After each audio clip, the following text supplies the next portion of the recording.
I bought a new square, but it's not square. So how do I square a square?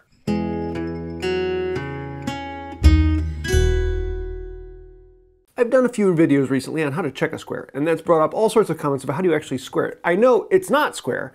How do I fix it and make it square? So today we're going to take a look at the square, how to square it, how do you know if it's square, how do you check it, and different things about them. Just be warned, this isn't going to be a rounded video. Even if you buy a brand new square, there's usually no guarantee that it is square. And even if there is a guarantee, sometimes it's still not square. So usually if I go to the store to buy a brand new square, I take a known square with me and check it and make sure that they are actually square, because you can find them on the shelf. 4 of them there, only 1 of them is. And even if you buy the best quality Starrett out there, there's still a chance that it's not going to be square when you get it. Yeah, I've actually bought a brand new Starrett and come to find out it wasn't square. But if you don't have a known square to check it, you can actually do it pretty easily with some geometry. Some people are going to tell you, ooh, Pythagorean's theorem, you can do a squared plus b squared equals c squared, or 3, 4, 5, or 6, 8, 10, or however you want to do it.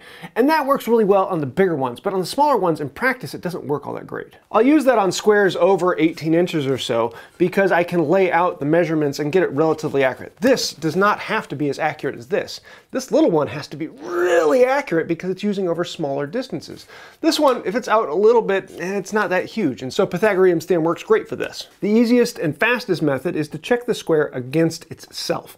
If this is truly 90 degrees, when you flip it over, from this side to this side will create 180 degrees. And if it doesn't create 180 degrees, you know this is off. But that means we need something that's 180 degrees to check it. Well, 180 degrees, that's just a straight line. Great, I can check that with a straight edge. But then I'm using a tool to check my tool to make sure my tool is good. You could also use a tightly pulled string, or in this case a rubber band, to check that it is flat and make sure it touches all the way along. Or you could use the method of just checking with your eyeball. And honestly, you can eyeball down a board and you just check this corner and make sure that it's all right in line.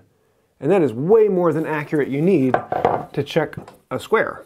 It sounds kind of counterintuitive to use your eyeball to check a highly measured instrument, but honestly, it's incredibly accurate. And if you just eyeball down the corner, you can see if there's any deviation in the board and address it. So to check for square, we're going to put it on here and run a knife out all the way along the outside, light, medium, hard. And then I'm going to carefully turn it around and do one up the inside. After that's done, we're going to flip the square. 90 plus 90 equals 180. And I'm going to set it on here and bring it right up against this one. So we're outside to outside. I'm going to put the knife into the line up at the top or down at the bottom, and then slide it over against. And I should be right on that line all the way down. We have a tiny little deviance, but not that much. Let's check the inside. I'm going to put the knife into the line, slide the square up against, and now I come up here to the top and we're ever so slightly off the line by about a millimeter or so. What this has told me is that this square is square along this edge to this edge, but not this edge to this edge. In other words, as long as the main beam is actually parallel, in this case it is, that means that this is not parallel. It gets slightly wider as it gets out. And if I bring in my gauge here, you can see it actually gets a little bit wider. This is actually not the normal problem for squares. Usually this is parallel and this is parallel, so both of them are out of alignment in the same degree. But in this case, this one's been tweaked over the years and adjusted. But in this case, someone has tweaked this over the year and adjusted it, trying to bring it back into square, but only on one of the two surfaces. If both of them were leaning out in the same direction, then we'd actually want to bend this one way or the other. I'll show you how to do that in a minute. But in this case, we only want to address the inside surface of this. The outside is exactly where we want it to be.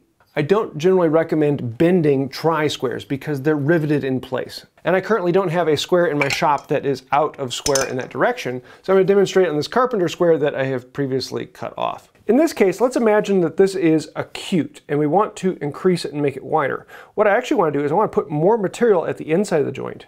And to do that, I can take a punch and just come in here and punch right near the corner. And then I'll check it and see if that spread it. Usually it's going to take 3 or 4 punches to get something that's obvious. But putting several punches on one side and then coming over the other side and punching into the other side, I've spread the material on the inside of this joint, and so now this is actually going to be bending out. If I need to go the other way, then I'm going to bring the punch over and I'm going to hit it in the corner. Punching in the outside corner is going to take it from an obtuse angle and bring it back towards the square. I don't like doing that on tri-squares because they have rivets in here. What you end up doing is deforming and bending the blade around a fulcrum that's right around here rather than back in the corner. So technically you can come in and punch them here to expand them out, or punch them over here to bring them in. But again, your fulcrum is there, and so sometimes this little foot is out of alignment. Usually to adjust these, I prefer the file method.